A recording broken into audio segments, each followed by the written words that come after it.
আমরা রাজনীতির সাথে যেহেতু যুক্ত আগামী পদক্ষেপের জন্য 26-এ বিশাল একটা আয়োজন হবে আপনাদের বলে রাখি। তাতে লেফট ফ্রন্ট কংগ্রেসকে আশা করছি থাকবে, যত ছোট বড় রাজনৈতিক দল আছে, সামাজিক দল আছে, সামাজিক সংগঠন আছে, তাদেরকে ঐক্যবদ্ধ করে বিজেপি তৃণমূলের কথা তারা বললেন, তারা এটা চাইছে এই বাইনারি তৈরি করবে। তারা যে সম্পূর্ণরূপে কি রাজ্য সরকার কি কেন্দ্র সরকার ব্যর্থ হয়েছে মানুষকে তার নাগরিক পরিষেবা দিতে, এই ব্যর্থতার দায় ঢাকার জন্য কি করতে হবে? এই ধরনের কাদা ছোড়াছুড়ি করতে হবে। আর মানুষ দেখবেন এখন এমন জায়গায় আমাদেরকে পৌঁছে দিয়েছে এই মিডিয়ার একটা অংশ, এগুলো আমাদের কাছে রোমাঞ্চক হয়। কিন্তু আমাদের প্রশ্ন করতে হবে যে মোদিজি আসলেন আলিপুরদুয়ারে, কেন ওখানে একটা এইমস এর ঘোষণা করলেন না?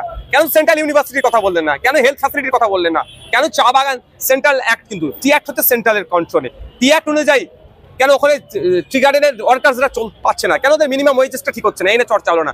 আর মুখ্যমন্ত্রী তার প্রধানমন্ত্রীর ফ্যামিলি সিঁদুর হ্যান্ড নিয়ে এইসব গল্পতেই ব্যস্ত হয়ে গেল। রোমাঞ্চক নিয়ে আমরা ব্যস্ত হয়েছি, কিন্তু প্রকৃত অর্থে আমাদের হওয়া দরকার। কেন প্রতিটা জেলায় একটা করে পিজি আরজি করার মতো বড় হসপিটাল পাচ্ছে না?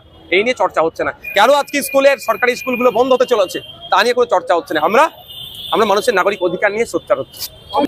দেখো, বিজেপির কাছে কোনো কি অস্ত্র আছে যে এটার ভিত্তিতে বলবে ভোটটা আমাকে দাও? শুধু মুসলমানদের বিরুদ্ধে হিন্দু ভাইদের খেপিয়ে তোলা, মানুষে বিভেদ তৈরি করা, এটা ছাড়া কোনো অস্ত্র নাই, কোনো এদের নাই। যেটা কটা প্রতিশ্রুতি ছিল সবটাই ব্যর্থ হয়েছিল। বলেছিল 15 লক্ষ টাকা ফেরত নিয়ে 13 টাকা ফেরত নিয়ে এসে 15 লক্ষ টাকা অ্যাকাউন্টে দেবো। টাকা ফেরত নিয়ে আসা দূরের কথা, বেশি টাকা আবার বিদেশে গিয়েছে, চলে গিয়েছে। বলেছিল $1 সমান $1 হবে। যখন 2014 ছিল তখন 1 টাকা 54 টাকা দিলে আমরা $1 পেতাম। আজকে 2025 আমরা আজকে 85 টাকা দিলে $1 পাচ্ছি। এটা ব্যর্থ হয়েছে। 2 কোটি চাকরি দেওয়ার কথা বলেছিল, এখন চাকরি থেকে ছাঁটাই হচ্ছে। বিজেপি যে কটা প্রতিশ্রুতি দিয়েছিল সবটা ব্যর্থ হয়েছে। ব্যর্থতার দায় থাকতে গেলে হিন্দু মুসলমান করো, মানুষে বিভেদ করো। এবার মানুষ কোনটা নেবে দেখা যাক।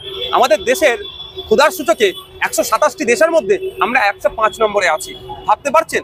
এই আর অপুষ্টিতে ভোগা শিশুর সংখ্যাতে আমরা পৃথিবীর 3 নম্বরে আছি, আফ্রিকা 2টো দেশের পরে। এইগুলো আমরা সইব না হিন্দু মুসলমানের গল্প শোনাচ্ছে সেই গল্প আমরা খাবো? সেটা মানুষ নির্ভর করবে।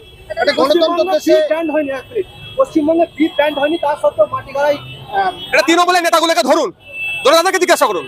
এই সকলগুলোকে জিজ্ঞাসা করুন।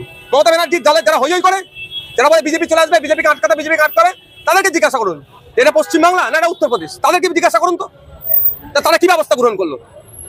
এখানে কোনো ধরনের, আজকে বলছিলেন মোহাম্মদ সেলিম সাহেব, আজকে মাংস পশ্চিমবাংলা বন্ধ নয়, আজকে আক্রমণ করছে। কদিন আগে দিল্লিতে দেখেছিলেন মাছ বিক্রি করা যাবে না বলে বাঙালি পট্টিতে গিয়ে হামলা চালাচ্ছিল। তো এটা চলবে? এটার উত্তর তো আমি কেন দেবো? দিতে হবে শাসক দলকে। যে আপনি 2021 সালে বলেছিলেন বিজেপিকে আটকাবো, মুসলমানদের ভোটটা নিয়েছেন। আজকে মুসলমানরা যে বিফটা খায় বেশি সব থেকে, সেকেন্ডে হিন্দু ধর্মের মানুষ আছে, অন্যান্য ধর্মের মানুষরা বিফ খায়, সব জায়গার নয়। তো এটা তো দায়ভার রাজ্য সরকারকে নিতে হবে। কি ব্যবস্থা গ্রহণ করেছেন? কিছুই নাইনি। আরে বন্ধ হবে না, আপনাদের বলি, যত ভোট আসবে এই ধরনের ঘটনা ঘটবে, যাতে মুসলমানদের ভয় পাবে, আবার তৃণমূলের কোলে উঠে। গণতন্ত্রের দেশে যে সরকার চলছে সেই সরকার এক সম্প্রদায়ের উপরে বিভিন্ন রকম আঘাত করে তাদের রাজনৈতিক গতি শেখার চেষ্টা করছে। কি বলবেন? এটা তো চলছে। এইটাকে আটকাতে গেলে রাজনৈতিক ভাবে আটকাতে হবে। আপনি এটাকে ধর্মীয় ভাবে আটকাতে গেলেই দাঙ্গা হবে। আর এটা চাইছে ধর্মীয় ভাবে আটকাক। আমাদেরকে ওই জন্যই রাজনৈতিক ক্ষমতা অর্জন করার কথা বারবার আমাদের দলের প্রতিষ্ঠাতা পিটার আব্বাস সিদ্দিকী বলছেন, রাজনৈতিক ক্ষমতা অর্জন করো, এবং শুধু ক্ষমতা অর্জন নয়, কাউকে তুমি নেতা বানাও না, আগে তুমি নেতা হও। তো বারবার বলছি তো ভাইজান, রেড রোডে ঈদের নামাজ পড়ার ইতিহাস অনেক পুরনো। গত বছর দেখলাম হাইকোর্টের হস্তক্ষেপে সেখানে নামাজ হলো। এবারও একটা বাধা সৃষ্টি করার চেষ্টা হচ্ছিল, সেখানে আর্মি অফিসার পারমিশন দিচ্ছিলেন না, অবশেষে পারমিশন দিচ্ছেন। এটা কি মনে হচ্ছে যে মুসলিমদের এখানেও হস্তক্ষেপ? ভাই, এর মধ্যে বড় ষড়যন্ত্র আছে। বললে বা ব্যাংকায়, না বললে মার খায়। বুঝতে পারছেন না? হেডলাইন পরের দিন পেপারে কি হলো? রেড রোডে আবার ঈদের নামাজ হবে সমঝোতায় বা মুখ্যমন্ত্রীর হস্তক্ষেপে। এই যে মুখ্যমন্ত্রীর হস্তক্ষেপ, এটা বড়ই পলিটিক্স।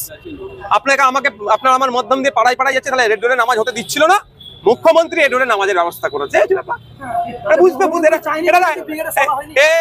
বাচ্চা বুঝতে পারবে, বাচ্চা বুঝে, এবার নতুন করে বলার কি আছে?